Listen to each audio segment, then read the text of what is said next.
Welcome to Under the Radar, a show about independent iOS app development. I'm Marco Arment. And I'm David Smith. Under the Radar is never longer than 30 minutes, so let's get started. So today we wanted to talk a little bit about the ways in which you can motivate your users to come back to your app and the situations and scenarios where you might do that in an active way or in a passive way, and kind of some of the implications for that. Because I often find personally, this is an area that I have a lot of sort of hand-wringing about, because there's this one part of me that thinks, I want to do everything I can to get my users back into my app. I mean, in many ways, my business is largely supported by advertising, and so the more I can get people into my app, the better my business does. But on the flip side, I also want to make respectful apps. I want to make apps that I enjoy using, that I hope my customers enjoy using, and so I want to bring them back into my app for the right reason. And this has all come to the surface recently for me because the next major version of Pedometer++ is all geared around the concept of achievements and badges. And, so as you walk so many steps, you earn badges as you go. So you get a badge for when you hit, you had a 20,000 step day. Good job. You get a badge and an achievement in the app. And I built the feature out for just showing and displaying those badges, but then you get run into the question of, how should I show this to people? Should I try and, should, as soon as you earn a badge, should I, pop up a notification that says, hey, you earned a badge, come and check it out in Pedometer++. And I could, and in a weird way, that almost seems to be the trend. And I mean, if you take a look at the Apple Watch, it is the chattiest thing by default with notifications for things like this, where... Breathe, David. You have to stop and breathe. Yeah, take a minute, stop and breathe. There's all the coaching ones that are great job starting off today. You've already gotten half your move goal. Keep it up. And it can get so chatty. And that seems from Apple, which is ostensibly in a company to try and imitate.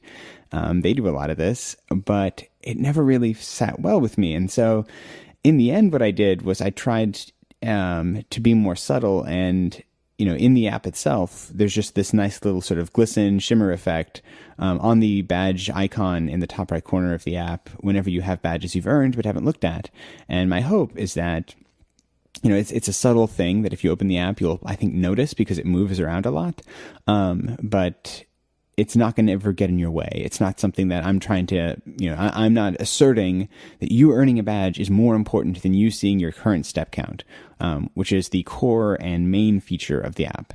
But it was kind of an interesting journey to work through, because I feel like knowing whether it's knowing when to find that, when to notify and when not to notify, is tricky. And I think, in this particular case, I like where I ended up, but it feels at odds with the general trend, and that always makes me nervous. And so it seemed like something that was worth discussing.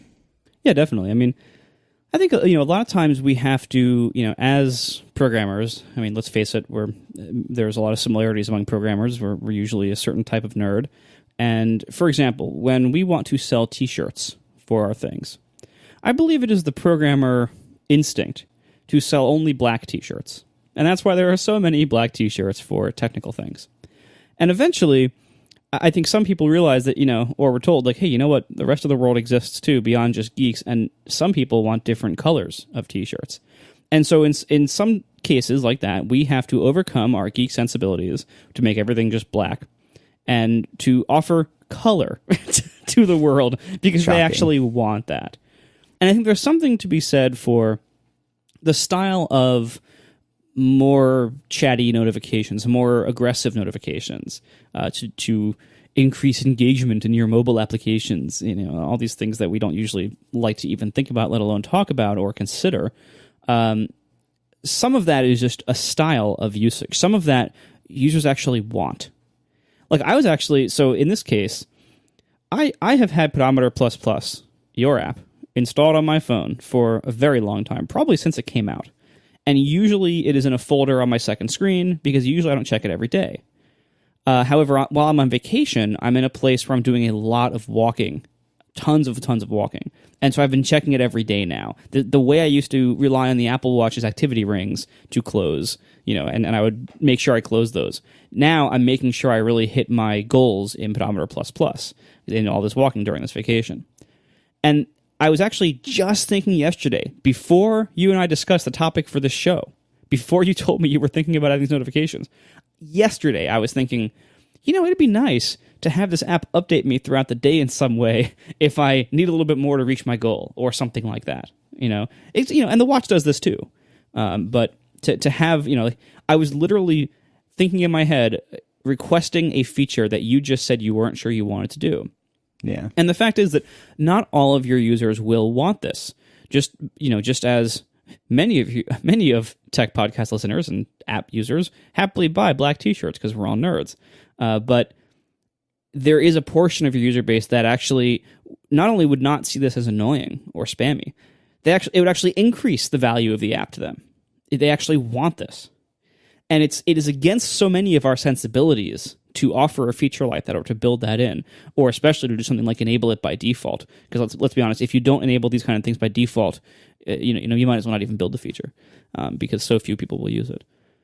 But sometimes that actually is what people want.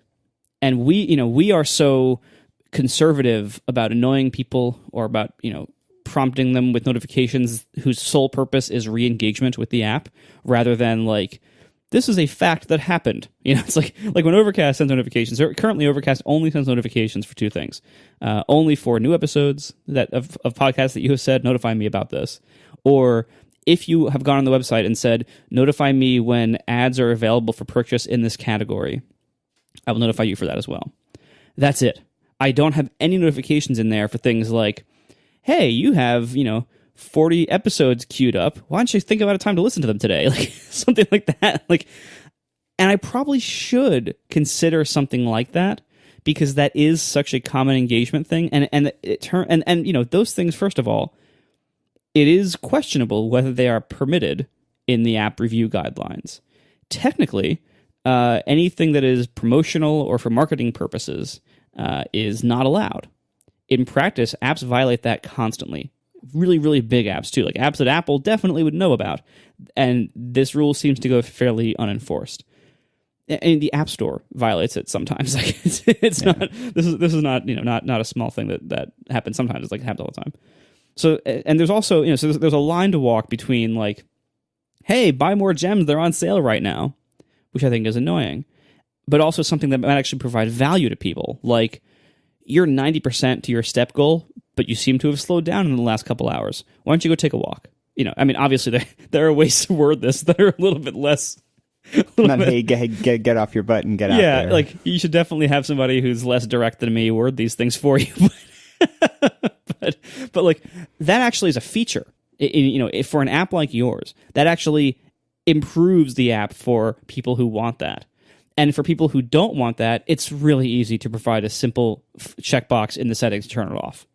So, and those people probably would have declined notification access in the first place when it prompted them. So, that kind of feature, I think, if you want Pedometer Plus Plus to be more of like an everyday thing for more people, if you want it to be a thing they check multiple times throughout the day, I think not only should you do that feature, I think you need to do that feature. Maybe. I mean, the counterpoint to that, and I definitely appreciate where you're coming from, and it's lovely to hear that you have a very different view on this than I do in some ways, as a user who wants the feature, and me as the developer who's like, maybe not. Oh, and by the way, so I don't know how big your beta is, but because you revealed the secret about that nice shimmery effect on the badge section on the toolbar, yeah, I noticed that immediately, and I'm like, ooh, what's that? And I tapped it. I've never tapped that button before, ever. Like, I didn't even know badges were in your app. How long have they been there? No, they appeared in that beta. Oh, okay, good. This is the first time you could have seen them. It used to be a button to like share your steps with like making a little share image. Now it's this new area for badges. Oh, okay. Well, but yeah, like I saw that button. I'm like, ooh, what's that? And I tapped it. Yeah. And then I noticed later in the day, I went back to it, and it was still shimmering. And I thought, oh, there is something in here I haven't seen yet, or I haven't cleared it, or I haven't marked as red or something. So I tapped it again. And at neither point, but I was like, "Oh God, that's so garish." I wish that app wasn't there. Like, no, it's something that's small and subtle, but it's kind of gets your attention in a tasteful way. It's not like the blink tag or the marquee tag in HTML. It's not blinking bright pink and covering up the part of the app that I want to see, anything like that. It's it's a nice little animation shimmer effect on a bar button item. And that's totally tasteful and within the bounds of reasonable. And it, at least in this small testing group of one, it had exactly the intended effect, which is I noticed this thing and I tapped on it to see what I was missing. Yeah, and I think, and that was my intention with that, and I'm glad it worked in that regard. And I think it reminds this discussion is interesting because it reminds me of the very first time I went to WWDC. And I went to one of the user interface design labs, which are those really hard to schedule things at WWDC where you have to, back then you couldn't do it in the app even. You had to get up early in the morning, line up outside of Moscone West. As soon as they opened the door, you'd run into the place where you could sign up, and, they had, 40 for the day, and the first 40 people got design reviews. And I remember I went to one of those, and, in general, the guy was very helpful and gave me a lot of feedback on my app. But one of the things he said that stuck with me and has still stuck with me is this he said, one of the things that's important to find in your app is having an area or a purpose that gives somebody new value every time they open the app. So making sure that there's a reason for them to come back to it on a regular basis. And with an app like Pedometer, in some ways, it's just the fact that the step counts are changing is sort of that. And, the impression I get from a lot of my users is that there is this natural, I guess you'd call it habituation, if that's a word, of use of the app where, if you are somebody who starts to care about your steps, you will just naturally start opening the app on a regular basis to check your step counts. And in many ways, my goal with this other version is to, rather than pulling you into the app with a notification to try and be like, hey, you earned a badge, good job, is to, in some ways, create this curiosity about, hey, did I get there? And especially because the nature with a lot of badges kind of stuff is once you've most users will probably download this update, have an initial wave of badges that they earn. In terms of, it's because it takes into account your past history. So, if you've had a day with 40,000 steps, great job, you earned that badge, or you've had a long streak, or your lifetime steps have crossed over any of the boundaries, you'll have this big swath of badges, and hopefully that's exciting and cool and is useful when the app comes out and can make people excited and want to show people. But then from that point on, there's actually not going to be that many badges that you will earn on a regular basis from that point on, just because the nature of the, having it be an achievement that you work towards, right now I'm working towards my 10 million step badge, which is currently the highest lifetime step badge, which, fair enough, I've been using the app for a very long time. But I think I'm something 300,000 steps away from that. It's going to take me a while to get that 300,000 steps. And so it's not something it's necessarily something I'm going to check on a regular basis, but I'm in the weird way in the back of my mind, I kind of, now that this feature is there, I'm always kind of hoping that there'll be this shimmer in the top right corner the next time I open the app. That it creates that sense of somewhat excitement or curiosity, which is different than if I just know whenever I hit it, I'm going to get a notification. I have this feeling of I want to go back and check on a regular basis. But yeah, it's a funny tension though, because I don't, I appreciate the where you're coming from for you can get into it can be so useful to do this kind of notification stuff and to do this kind of more coaching based behaviors. But at the same time, I also kind of just want people to keep opening the app on a regular basis because that's not there. If you care about it, if you're if you are a highly engaged user of the app, you're just going to be doing it anyway. And maybe I'm losing some of the attention of the less engaged users. But in a weird way, I'm okay with that. I don't know. I'm probably not making a good choice necessarily, but it's just the thing that feels more right to me. I'm curious, do you do things like measure monthly active users in any way? I use Fabric still, and so it measures it for me. Because the reason I asked is that, I have always found that whenever I start measuring anything, and this is not a thing I invented. This is a very common thing. Whenever I start measuring anything, I do start caring about that thing, and I start trying to optimize for it. And this, again, this happens with lots of things that get measured as part of jobs or work or even just hobbies. That's one of the reasons why it's so hard to evaluate programmer productivity with things like lines of code written or things like that. And as I started evaluating Overcast in this way, I started, when I built my own analytics to replace Fabric a few months back, and I started measuring monthly active users for really the first time. And, anybody who does this sees two things. A, way more people install the app than use the app. B, lots of people use the app first and then stop using it, and you just kind of lose them. They just kind of, they don't really stick. And so it's very, very tempting for anybody measuring any kind of engagement type activity in their app like this to make changes like adding notifications or sending out email reminders or things like that, to make these changes to remind people to get back into the app. And that feels so spammy to me. I really don't like that. However, I do think, in areas like this, I think it is possible and reasonable that not every app will have a way to do this, but that many apps have an opportunity here to remind people to come back to the app in a way that doesn't just feel like outright spam. It's a very, very hard line to walk. And again, not every app is going to have something like this that they can do or that would make sense to do. I always think of James Thompson's pCalc app, which is a wonderful calculator. And James he is so devoted to this app on these platforms. He adds every feature he possibly can. Whenever iOS enables something new, now you can change your calculator's icon to all sorts of wonderful little icons. And iOS finally added that option. He has a version of it for Apple TV, stuff like that. And I always think of an app like that, a calculator, a utility app.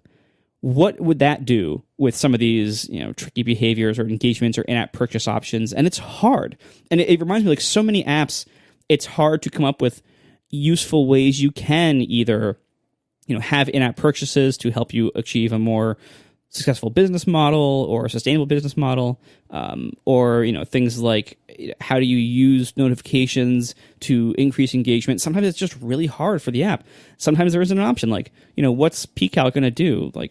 Bother you, every few days saying, hey, need any math to do? You haven't done any math in the last few days. I can help you out there.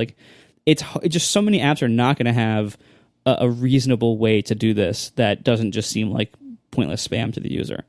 So when you have something like that, like you do with these fitness apps, where you have as you said, the coaching behavior, goal setting. You can notify people about their progress towards a goal and help them reach it if they are about to not reach it, or congratulate them when they do reach it.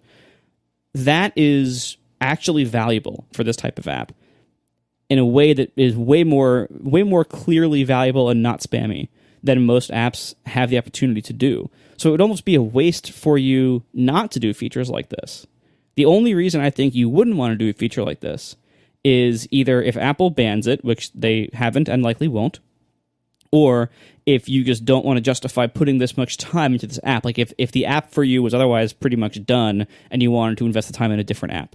But as long as you're investing time into building features for this app, that feature seems like low-hanging fruit, and it seems like a win all around. Anyway, we are sponsored this week by Zojo, Xojo, Zojo. You can go to zojo.com/radar to learn more. Zojo is a cross-platform development tool for creating native apps for the desktop, mobile, web, and Raspberry Pi even. Zojo currently supports macOS, Windows, Linux, iOS, and even coming soon, Android. With Zojo, you can write just one version of your app, say, for example, on the Mac. And all you do is check a checkbox, and you can have a completely native Windows version as well. Zojo uses native controls, so your app looks at home on every platform, and you'll be able to build these apps 10 times faster, so you save tons of time and money. Zojo is great for everyone from newbies to professional developers. And Zojo is currently used by over 300,000 developers worldwide, from students all the way up to Fortune 500 companies. Go and take a look at their site, and you will see just how many companies that you know and recognize use Zojo.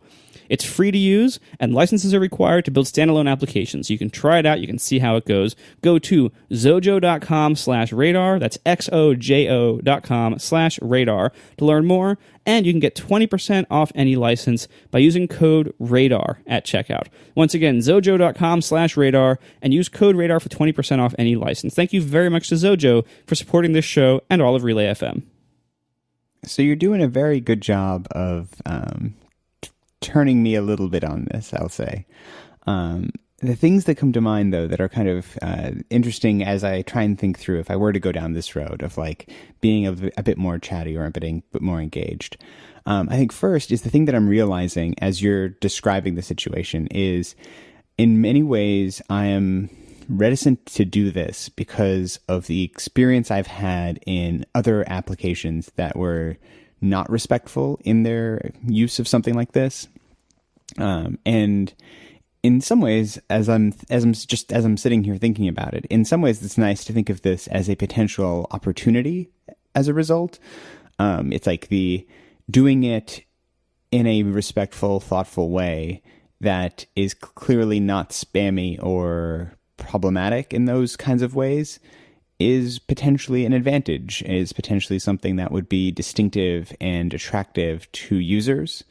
And I should not have in my mind that just like doing something like this is always sketchy because other developers have done something like this in a sketchy way, it doesn't preclude me from finding finding the right way to do this. And in many ways, I think that's something that in the back of my mind as I'm developing, that's like my goal in most things is to try and find that respectful, thoughtful approach to something that is potentially different than a more, I don't know, like a mainstream competitor, like a big, larger company.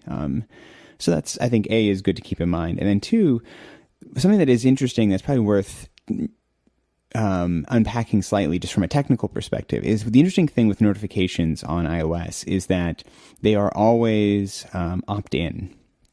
Unless you're Apple, in which case you don't have to have users opt into notifications, which is a side note. But in our applications, we have to have users opt into them. And so the interesting thing as I think about this is like earlier you made the very valid point that having something like this not on by default drastically diminishes its impact because very few people proportionally will turn it on. And it's tricky though with notifications because in order to enable it, I have to pop up, a modal blocker that says, would you like to allow this application to send you notifications? If I don't do that, I can't show you a notification. So I either have to, so I have to, at some point I have to show this to you. Now, if it's not enabled by default, then I would just have this be, in the settings app, there'd be like an area that was just like coaching, and we'll have a little description of what coaching would be, and then, like a switch that you would turn on. And when at that moment when you first turned it on, it would pop up the blocker at that point and say, hey, in order for me to send you these coaching prompts, I just need to, you need to give me permission to do this, which feels very natural. But if I wanted it to be enabled by default, what I would have to do is presumably the first time you install the app, probably, or very shortly thereafter, just sort of blindly pop up this notification that says, hey, this app can send you coaching stuff. Do you want to say yes? Would you like me to do that or not? And like that's, I think, in many ways, if anything, the thing that I get more stuck on, especially because the app already, unfortunately, has one of those right now. Because when you first install the app, it pops up a notification that says, would you give me permission to access your motion and fitness data? Because the app is completely useless without turning that on. And so it's interesting because I don't think I would ever feel good about having it always on by default because I would have to show that notification as part of the onboarding process, unless then it goes. So then you like, okay, well then that's when you start doing the big walkthrough thing where the first time you launch the app, it kind of has this little walkthrough thing where it's like, hey, this app needs your motion data. It's about to ask you for it. Okay. And then it asks you for it. And then the next page is like, hey, this has coaching. Would you like coaching? And you kind of have the user fill out a questionnaire on their first run experience, which I don't love either. But anyway, these are just some funny things. As as you convince me to explore this more and not just discount it offhand, these are the kind of things that I start to then think about, because there's some interesting technical challenges to going down this road as well. What about if you instead of like naming it coaching necessarily and just asking, do you want coaching? 'Cause that's kind of vague. People might not get like what that is or why they would want that. How about you make it a 2-step process? Like you have step 1, please enable your emotion, prompt, done. Okay. And then second screen is, what would you like your goal to be, your daily goal? And then on that same screen, you can have an option that says, would you like to be reminded about the progress you're making, or would you like to be notified about the progress you're making towards your daily goal? And then that prompts them for notifications. Yeah, it's like it's doing it in that kind of having an onboarding process, right? And then for existing users, you on the first run of the new version, you put up a box saying, "Would you like to review your daily goal?" And then on that screen, have the because right now this is something that, again, like in a way that would make sense as a feature for a user. You might want to, similar to what the Apple Watch does, you might want to have periodic prompts to the user of like, you've been hitting your daily goal every day and exceeding it by like 30% for a while. Do you want to maybe increase it? Or if they never hit their daily goal, you can prompt them to say, do you want to modify your goal? Maybe low, you got to word it carefully, obviously, to not show like, hey, you're kind of lazy, but like there's a way to do that where it is part of a feature that's actually helpful, and the Apple Watch shows such a great example of this. And there's a lot of people out there who don't have Apple Watches, but do have iPhones. So this could really be a big help for them, and this could bring a lot of the value of the Apple Watch with its like daily fitness rings. It can bring a lot of that value to iPhone users who don't have the watch, and so I feel like if you roll this in as just like a couple of minor prompts, like periodic goal change prompts depending on performance, and then also like, do you want to be notified of your progress with this goal that you're setting or modifying in this screen? Simple as that. Then you cover existing and new users.